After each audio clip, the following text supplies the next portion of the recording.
we're at an inflection point. I think AI isn't just like any other technical trends.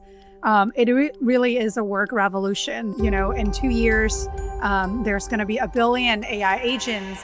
AI isn't just for people in tech. It's rewriting the rules for every role in every industry. And today's guest knows this all too well, Shyvee Shi. She's the product and community lead at Microsoft and the founding builder behind their AI Community Learning Program, a global initiative helping professionals gain real AI fluency in a safe, supportive space. AI. Before that, she spent 7 years at LinkedIn and today has built a thriving personal brand of over 120,000 followers on the platform. In this episode, you'll learn how to future-proof your career and stay relevant in the age of AI no matter your job function.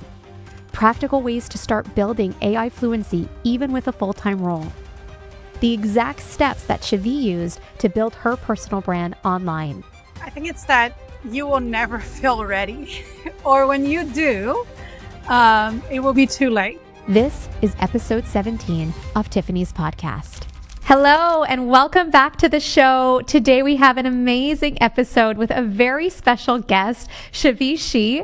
She is the product and community lead at Microsoft, as well as the founding AI product and community builder, bringing to life the AI Community Learning Program.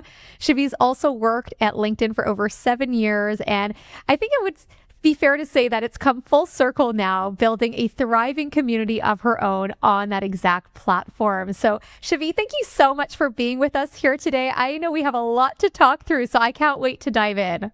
No, thank you so much. Thanks for having me on the show. Really honored to be here. Oh, you're so welcome. I'm really thrilled to dive into some of the, I'd say, hot topics that are on a lot of our minds these days, especially as it relates to AI. I mean, things are shifting so rapidly, and you've quite literally been at the forefront of some incredible shifts that we're seeing with AI right now. I'm curious, what do you think that means for women in corporate, and how can they proactively prepare for future-proofing their careers? Are there even like specific mindsets or skill sets that you feel are specifically important to cultivate right now? Yeah, definitely. We're at an inflection point. I think AI isn't just like any other technical trends. It really is a work revolution. There are so many talks about how, in 2 years, there's going to be 1 billion AI agents, working alongside humans, and humans are going to become agent bosses, coordinating and leading with different AI agents. There are talks about AGI, which means AI would have the general intelligence of human. So there are a lot of talks, sometimes scary, sometimes exciting. I think with women in corporate, this is definitely both a risk and an opportunity. Risks if we're not starting to engage, right? We have to stay relevant, but opportunity to also, really leaning in. This is an age for builders, those who have an idea, have a thoughts. The cost to starting it, to start building something, it's extremely low compared to, historically, where you need a technical background, you need a technical founder. So right now, there's a lot of ways for people to use AI to help you brainstorm, to solve some of your problems, to automate your workflow, to, create a lot of contents and maybe bring some of your passion, projects to life or showcase value to your leaders. One of the use cases that I love using AI for and teaching a lot of women to do is how using AI as a communication coach, because you need to tailor your communication, based on the audience. You need to have different tones, different way of framing certain initiatives, to ask for resources, to advocate for yourself, all of which might or might not comes natural, to women, especially for people like I experienced it firsthand, being first generation immigrant, women, this, kind of double standard and like the double bind of like being able to navigate corporate America. So I think I use AI as like an opportunity to learn, to stay curious, to experiment. And I think that's the right mindset to have right now. You don't need permission to try something.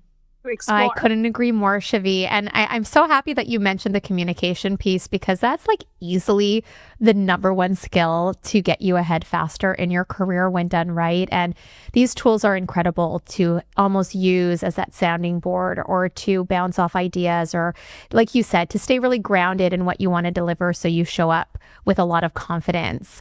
That's so helpful. I think that's going to be a great takeaway for those that are listening in and just finding these really practical ways of integrating it and not waiting for that permission. What would you say are some ways that you recommend incorporating AI into your current role and even the roles of those that are listening to today's episode, especially if they're not like tech or product focused functions? I get that question a lot. And so we love supporting our clients in this respect. That I'm curious from your side of things, how you see that playing in for tech, non-tech or product focused functions. Yeah, absolutely. I think one of the benefits of AI, or especially this wave of generative AI, is that the starting cost is extremely low. So you don't have to be a tech person or in R&D function. And in fact, myself, I didn't come from a technical background. I obviously learn a lot on the job through being a product manager, but I think AI is creating a unique opportunity for all of us to learn. So one of the easiest way to get started, I think, is to ask, what is a repetitive task that drains your energy and your time every day and doesn't require a lot of deep judgment? That's your candidate for automation. So whether you're in HR, finance, ops, or any other roles, there's ways to use AI to start summarizing, your meeting notes, writing your first draft, brainstorming, analyzing survey data, preparing for reports, preparing for job interview, how to tell your story in the STAR format.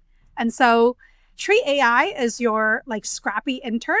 Talk to it like you would talk to a human, actually. So a lot of people emphasize on like prompt engineering, how you need to like put certain quotes or some format. But the ways that works best for me is actually using voice and just kind of talks to the AI like how you would talk to a human. What would you need to tell a human, an intern, to onboard him or her on your team? So start sharing the contacts, start sharing examples, start sharing what you're looking for, your expectation, what success will look like. So this is how are also coincides with best prompting techniques, and that will get you there fast. This is so helpful. And I think one of the things I particularly appreciate, Shyvee, with what you just shared is how intentional it almost forces you to become, right? When you are getting that kind of support with the AI tool of choice, it's allowing you to think a little bit more deeply about where you want those automations to happen, why that matters. And that way it doesn't become, just like the go, go, go of everyday work life. So I love that part too, because it almost brings a little bit more of a strategic lens, even as you're thinking about automating certain parts of your work. So I think that's so useful. And you mentioned it a little bit. Oh, go ahead. Yes, absolutely. I think it's great to start with a quick win, start with something small versus trying to tackle like a large task, because sometimes you'll find it. I think most people try to use AI to do like a big work and then they realize, oh, it's not working. And then they're like, this is like a hype, or the magic doesn't work. So I think if you start with something a little bit more low stake, it's actually really helpful over time because you gain that confidence. You start playing with AI, you get more understanding of how it works. And over time, it becomes really more of a co-pilot for you versus, feeling like it's not on par with what you're looking for yet. Totally. It helps it become a lot more second nature and instinctive. That's such a great tip. Thank you for adding that. And I know you mentioned a little earlier, Shyvee, as we were opening up the episode, that there's obviously a lot happening in the AI space, and some that's exciting, some that's kind of creating a little bit more uncertainty or fear. And I know there is, a lot of fear around being replaced by AI, what that means for certain jobs. What would you say to someone who feels perhaps behind or uncertain about where to even begin when it comes to AI? Yeah, definitely. It's if the fear is real. The news sometimes don't make it, that friendly. And so I think a couple of things and mindset that have really helped me over the past few years. One is rather than thinking that you're behind, just know that no one is ahead. Everyone is trying because everyone is learning in real time. So calm yourself down, thinking like you don't have to be a master to feel like you're ahead. You might not even need to be ahead. You just need to start trying and start learning and using it in your day to day. The second thing that could liberate, at least for me a little bit, is like, hey, it impacts the entire workforce, not just a specific job or you. Sure, it doesn't feel stabilizing. It feels like very nerve-wracking. And inside our community, I definitely see different spectrum of people, how receptive they are to AI versus how scared they feel. And one way, that's why the community program, one of the ethos that I try to instill is how can we play with AI? Because human nature, we love creativity. We are following our innate curiosity. So it actually, instead of thinking about, how do I use AI to like disrupt my work or like do a better job, that too. But the introduction to AI actually inside the program, I had people play with image generation, play with using AI or Sono to create a song, to generate a storyline, a little mini movie about their life. And that kind of lowers people's like anxiety and fear, and get them into like trying. And eventually it opens their eyes and it creates so many delightful moments about little things that they could share with their family, with their friends. It's just something that to think about, that AI can help you amplify a lot of your creative abilities as well. What an important mindset shift, right? The just starting, the getting your feet wet, and that everyone's learning this in real time. I'm so happy, Shyvee, that you emphasize that because it can feel really overwhelming. I think like starting anything new, we see this with our clients all the time, whether it's a new chapter of their career or a new senior level role that they're stepping into. Like every level of growth is always going to feel uncomfortable. And so when you pair that with the speed and evolution that's happening within AI right now, just getting on that bandwagon, taking steps, just like you shared earlier, right? Like finding that kind of small, perhaps low-hanging fruit opportunity and capitalizing on that, and then building that habit, building those instincts is going to go a long way for sure. I'm also really happy though, Shyvee, that you mentioned this amazing community that you built because I wanted to go there a little bit next. So for anyone who's not aware, Shyvee has created this wonderful AI learning community that's powered by Microsoft. And I'm curious to get your thoughts of what role you find community plays in helping women to stay ahead, both like in general, but also with the rise of AI. Yeah, absolutely. I think community does play a role of like making people feel like they're not alone. Because many of times, the fear comes from feeling like, man, there's so much to take in, right? Like community is really a way to help you identify kindred spirits, like, people that are similar to you, they're going through a similar journey. Inside our community, I think we actually help a lot of people and women in particular. And there are a lot of moms also, mid-career moms that took some breaks from their job to take care of family and now finding it really hard to going back to the corporate.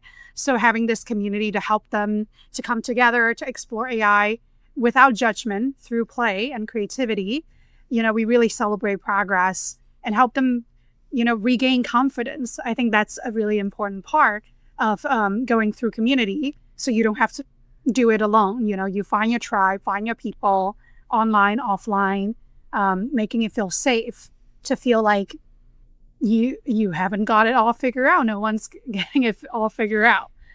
So just creating that safe space to be able to come together and it's so important. I couldn't agree more. I think it also brings a lot of that human element. I think that's something, with the rise of AI and feeling perhaps that disconnect when it comes to human contact, human connection. This is also something that the community piece just really helps to embody and bring people together in this time of learning and growth and change and uncertainty. So I love that you've created that safe space, especially as you're sharing as certain women are going through different moments of their career to be able to kind of have that overall support and encouragement in those times of change. Maybe even building a little bit, Shyvee, on what you were sharing earlier, you already provided some pretty helpful, practical tips that we can implement right away. But if you had to think about maybe one or two more, let's say practical steps that someone could take this month to begin building their AI fluency while also working a full-time job, how could they do that? Like, how do they make that more second nature? Yeah, I think probably like two tips. One is maybe just set like 10 minutes a day rule and then try to figure out using AI for at least solving some of the tasks that they already do and try a new use case every week. So how write, brainstorm, summarize, analyze, create one of those categories. Like how can you use AI to help you supercharge your day? The second is probably join a community and get like accountability learning together. I think one of the biggest difference between learning AI and learning any other things in the past, especially for people also like me who didn't actually come from a technical background, was learning AI was so much about building muscle memory. You know, it's about doing. It's not about reading. Like I read a lot of newsletters and stuff over the years to like get into the craft and learning how to build products and stuff. But AI, no matter how much you read, it's really what have you done, right? Like go out, try stuff, build stuff. And yeah, so I think those are some of the more practical tips, but start small. Like just use it one more task a day and eventually build up your repertoire of like different things you can use AI for. That's super helpful. Super helpful and also really encouraging. It doesn't have to be something major. I know you shared that prior around like sometimes it feels like this mountain ahead of us that we have to climb, but just taking step by step, bit by bit, it's definitely going to play into that fluency a lot faster and build that comfort level as well as things are shifting so fast. Speaking of shifts, I'd love to shift gears a little bit also with you, Shyvee, because as I mentioned kind of earlier in today's episode, you've built an incredible personal brand of over 120,000 LinkedIn followers, which is amazing. First off, huge congrats on that. And I love what you're putting out there because it's just so relevant and so focused with what's happening in the market today. And so perhaps having previously worked at LinkedIn, I'm sure that helped you realize how important that platform is to really use and leverage in your career. But what was perhaps like the catalyst that made you take it more seriously in building your brand? And how did you balance that with your corporate job? Yeah, so I would say I definitely acknowledge the privilege of working in a place at LinkedIn.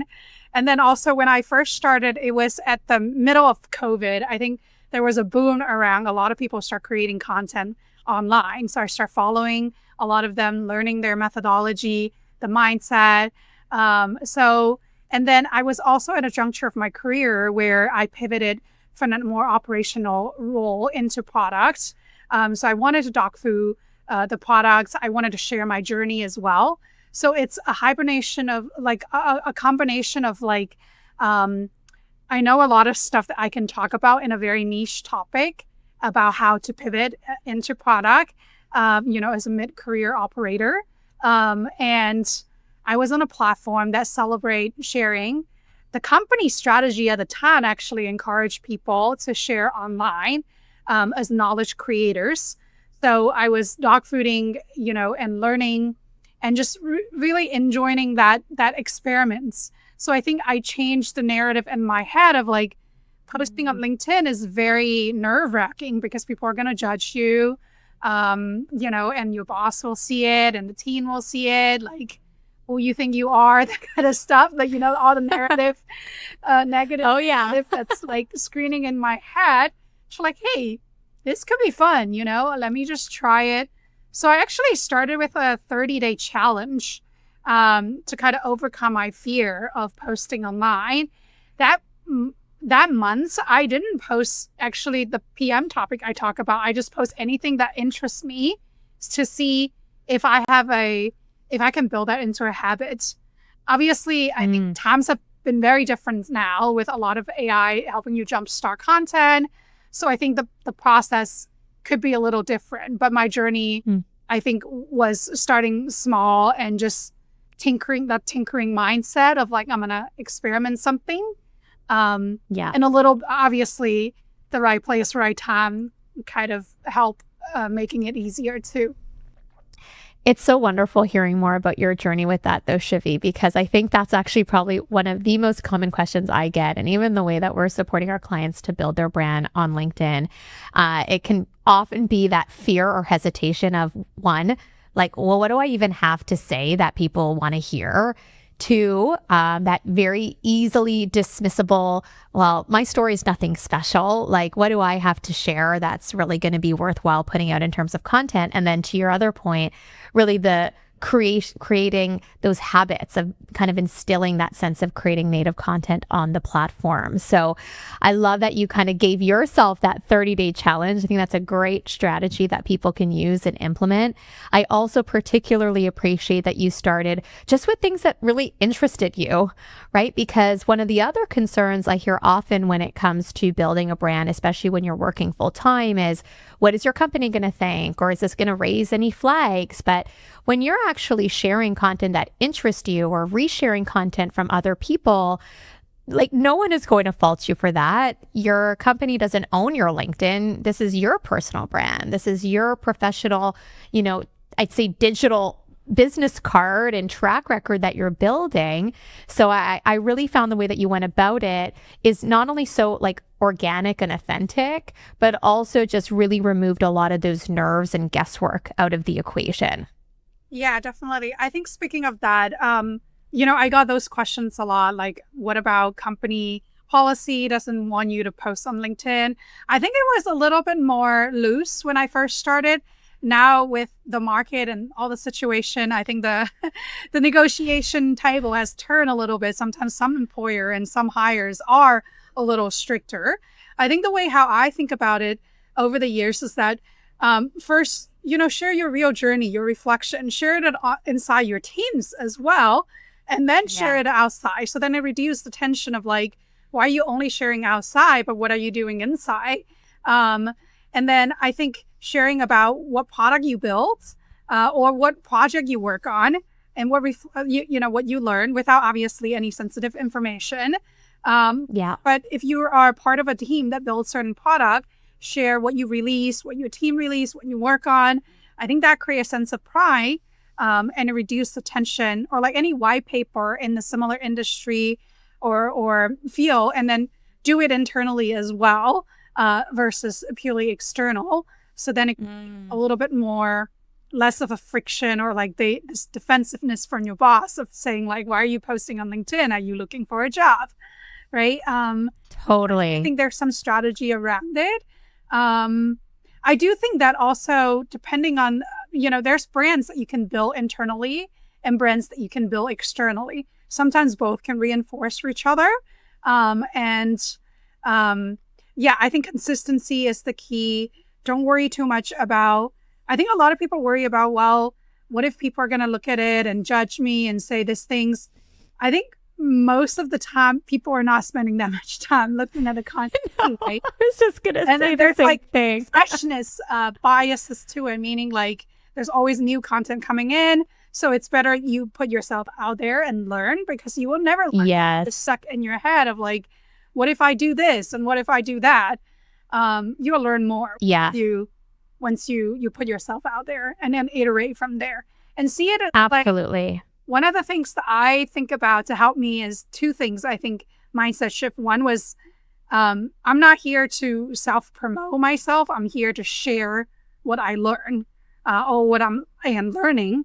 So that sharing mindset, I think, helped to shift of like, okay, what do I need to say about myself and stuff like that.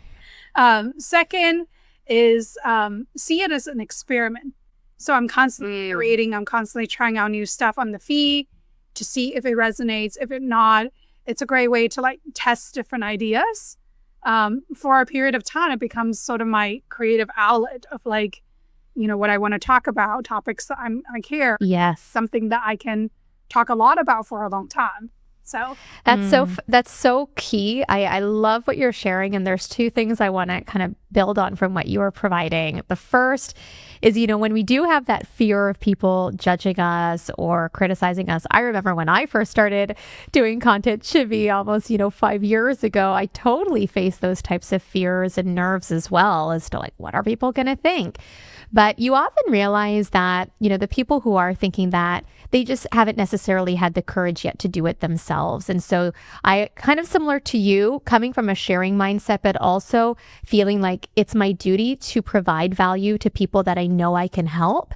And so that always kept me very grounded to this day, right? Because I'm like, I think this is something that could help even just one person. And so it's worth putting it out there. And sometimes making it feel a lot more digestible like that allows you to just take that step. That 0 to 1 is often the hardest, not just like in building a product, but building your brand on a platform like LinkedIn. The other thing that I think has helped a lot of our clients too, and just getting more content out there, even when we think of like the day-to-day corporate job that they have, is if there's, let's say, conferences or trainings that they're a part of, I'd like do an acknowledgement post about that. Go on, make a post, share, what you learned, what were your 5 takeaways from that event, that conference that really stood out to you. And a little pro tip is actually tag some of the people that were there with you. Maybe they're company leaders, maybe they're new people that you met, and share really briefly what you appreciated about interacting with them on, or something that really stood out to you. And that's just a great way of building goodwill, nurturing relationships. Relationship management is everything, especially in an age of AI where that human connection and community, like we talked about, Shyvee, is so important. So I love that facet of just finding your way and path forward, but just starting, just going for it and not stressing too much on what people are thinking. You also shared some interesting points already, and I'd love to know, maybe for you, Shyvee, what's been like one habit or system that you created to make content creation sustainable alongside your full-time role? Because you're a busy lady, you got a lot going on, and I'm sure that that's kind of comes up for you. So walk me through that a little bit.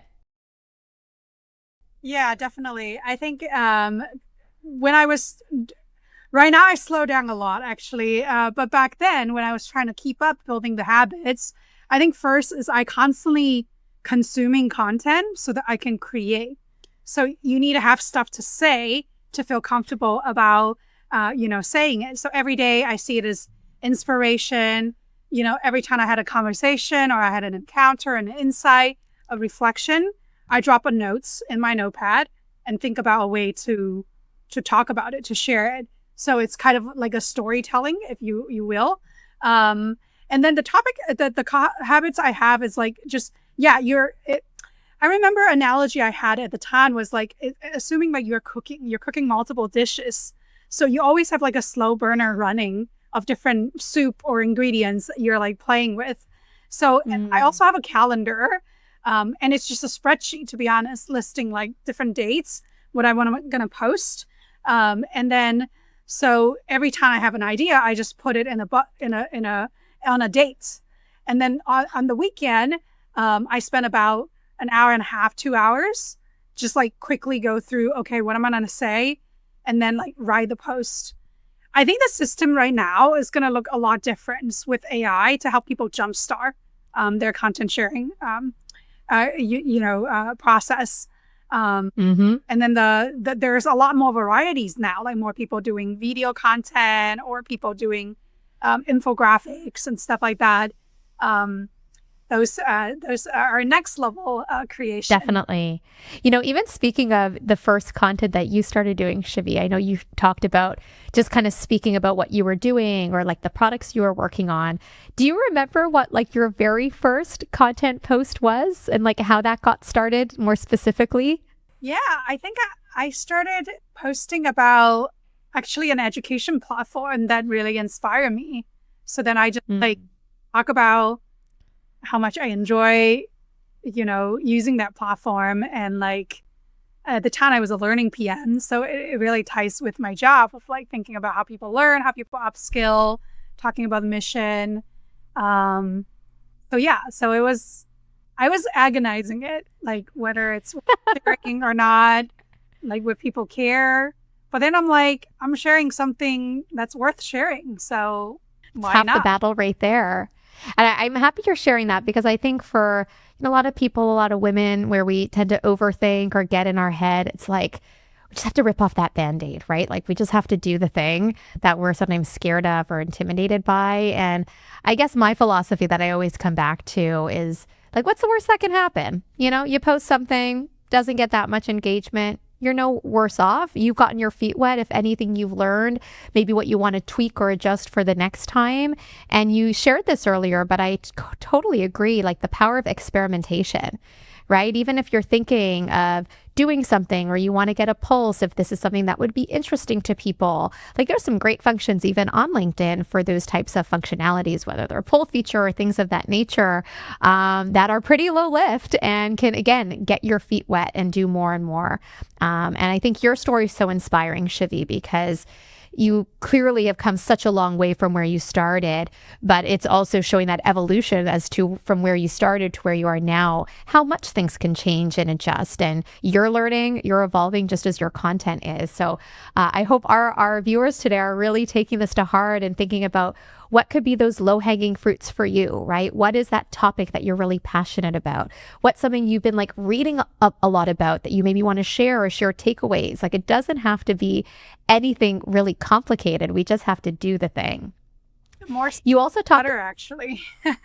Yeah, exactly, right? Exactly. And even to your point, like the different formats that you can play with. I mean, in my case, I love doing video content because I love video, but that's not for everyone, right? And nor does it have to be for everyone. You could find what are your natural strengths. If you are more into writing, all good. You could do posts that are more on writing or even starting a newsletter. We've supported quite a few of our own clients to build their newsletter, build their thought leadership, and do that in conjunction with their full-time role so that they are really in control of their brand and building more notoriety in what they do. So there's so many different angles we can take with that. And just coming back to your earlier point, Shyvee, because I'm curious about what content themes or formats did you find most effective in growing your audience, and how did you know what resonated? You shared like you have your kind of spreadsheet of content that you're posting. Had you tracked that? Was it more informalized? I imagine you love data and you're good with numbers like me. So just curious what kind of helped you with that. Yeah, I think two things. One, I did track, all the posts that gets like more engagement. And then over time, I repost them and reshare them as well. So that's one. Yes. Like, don't be afraid of like every content have to be fresh. You can reshare something from 3 or 4 months ago if it still resonated with people. And then I think the second thing that I do was I constantly look at what resonates on the feed as well. So look at my own content, but also look at other people's content. And then if they're doing well, then you're going to like study them and say, well, what makes them, does really well. I think a lot of it is sharing about personal story, for example. So showing a sense of vulnerability, but also a lot of curation content. Like here's the 10 books, about product communication or something, and then that everyone should read. So those tend to get a lot of likes and saves. It performs well. So study from others and study your own content. Those are the meta. Yeah, those are great. Those are great because there's so much inspiration. I was actually just talking to a client really recently about this who's starting to build her brand more online. And one of the things that was kind of stalling her was that it's a topic that other people talk about. So it was sort of that self-questioning of like, well, am I just going to end up saying the same thing? Or am I going to, be just one of many? And the guidance I shared in that is, no one is you, right? Like there's only one you in the world, and you have your own perspective and experiences and type of learnings that have gotten you to this point. And on top of it, when you're building a personal brand on a platform like LinkedIn, there is the personality piece and just the connection to who you are as a person that plays a big weight.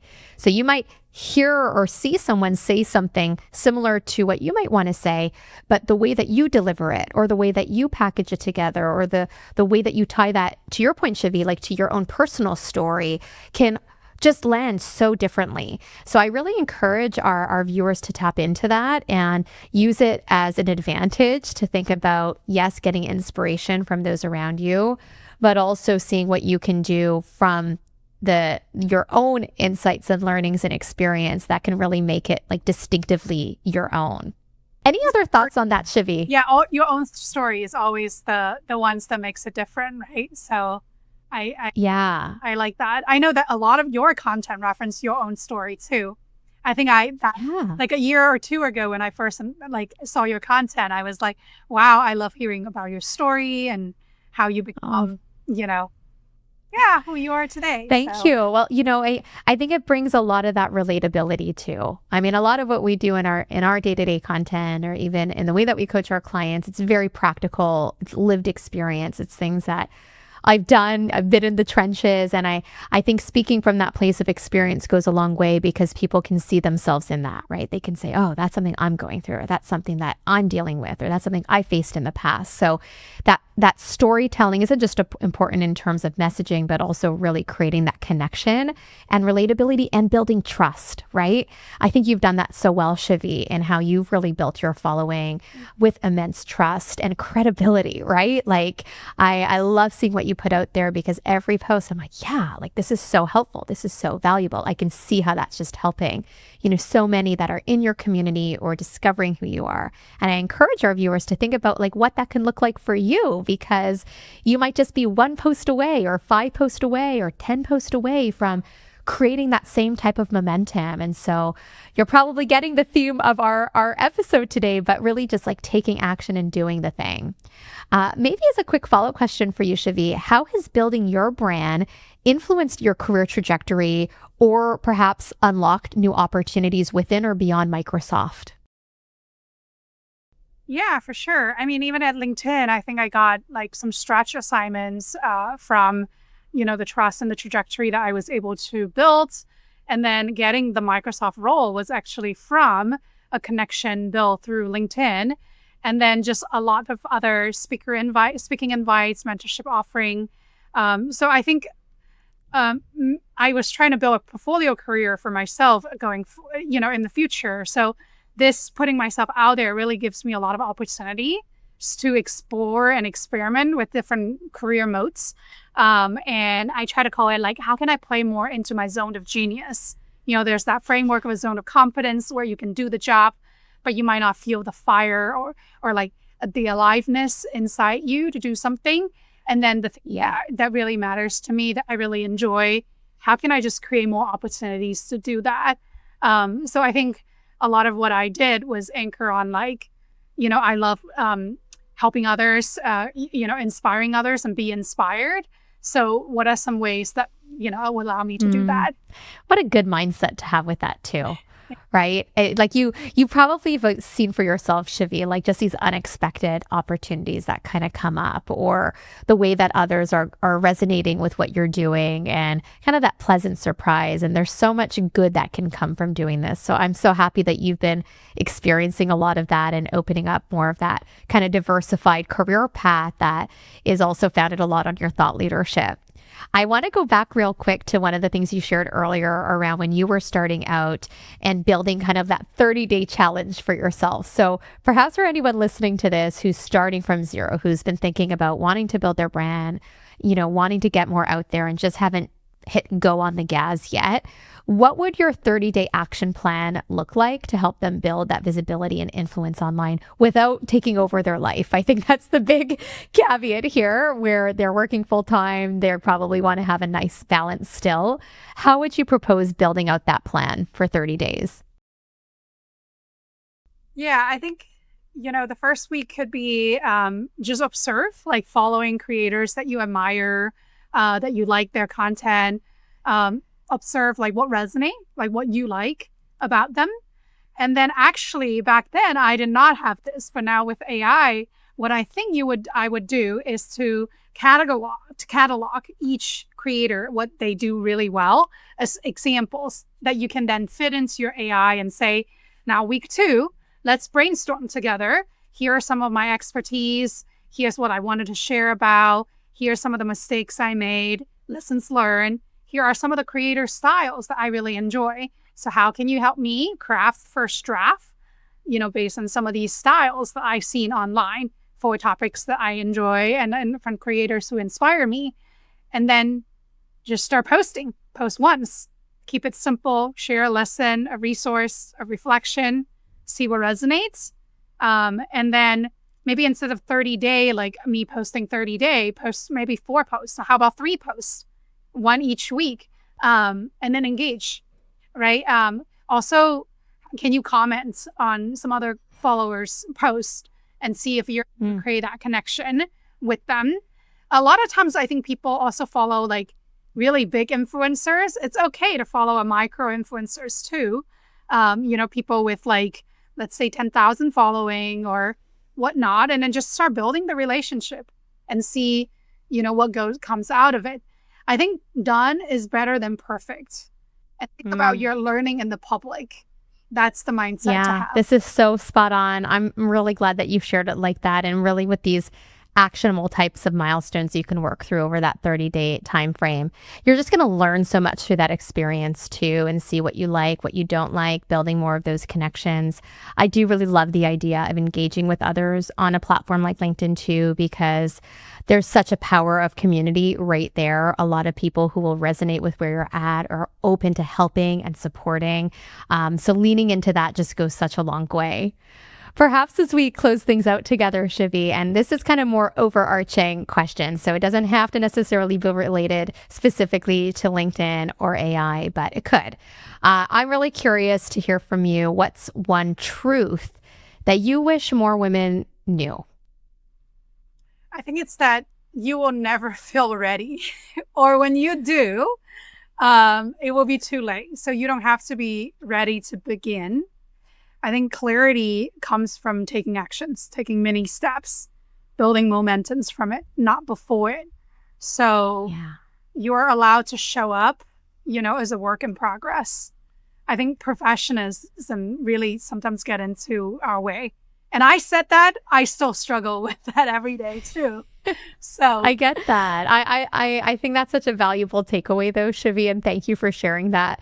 One thing I'll piggyback on that I say often is, don't confuse inexperience with inability, right? Because that plays a lot into that readiness factor too. Just because you haven't done something yet doesn't mean you're not capable of doing it and doing it really well. And I think that's just a nice theme that's come through our episode today of doing the thing, doing it bold, doing it courageous, doing it messy, whatever that looks like. Learn, experiment, iterate, lean in, especially when it comes to AI. Like there's no time like the present. We are literally living something unprecedented. We're going through all of this together, and we're there to support one another as well. So I just want to thank you, Shyvee, for sharing such valuable and practical takeaways for our viewers today. And I have a feeling that some of them might want to get in touch with you or even just follow you in the amazing AI community that you've created as well. Where would be the best place for them to do that? yeah, absolutely.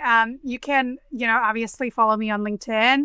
And then from there, you'll see I put a feature post about subscribing to our newsletter, the AI Community Learning Program newsletter on Substack. You can also access it through a short link, aka.ms /AI Community Program. So from there, you'll see a lot of the weekly, posts that I share about people that I interview, and my own reflection from time to time as well. I love that, Shyvee. Thank you so much. Thank you for being so generous with your insights today and walking us through your own personal journey in this space and how you've grown such a wonderful following that I know will continue to thrive as things unfold for you. And for everyone that has, watched today's episode, I would love to know also what your biggest takeaways were. We shared quite a bit, so please don't hesitate to let me know right in the comments what stood out to you the most. You can hit me up over on social media, send me a DM, let me know what really popped out at you or what you're going to be trying and taking action on this week as a little mini mission. And of course, if you are at a point in your career where you are looking to level up, you're a woman in corporate that is ready to land anywhere from 150K to 450K plus roles with confidence, speak more confidently, level up in the ways that you deserve, achieve faster promotions, and everything in between to get there. That's certainly our area of expertise, and I'd love to chat more with you to see where you're at and how we can support you in this. You can definitely head over to my website, tiffanyhuman.com, and schedule a free call with me where we will dive through all of that together and make sure that we're going through any growth gaps standing in your way and fixing them really quickly to get you to where you want want to go. So thank you everyone for joining in and tuning into today's episode. Thank you again so much, Shyvee, for being here. You are such a gem. I always love catching up and learning more about you and what you're up to, and really look forward to everyone benefiting from today's show. Thank you. I'm honored to be on the show. And likewise, the admiration is mutual. Tiffany, I've been following a lot of your content and love what you do, love how you empower women. So yeah, really honored to. Oh, thank you, Shyvee. Have a great one.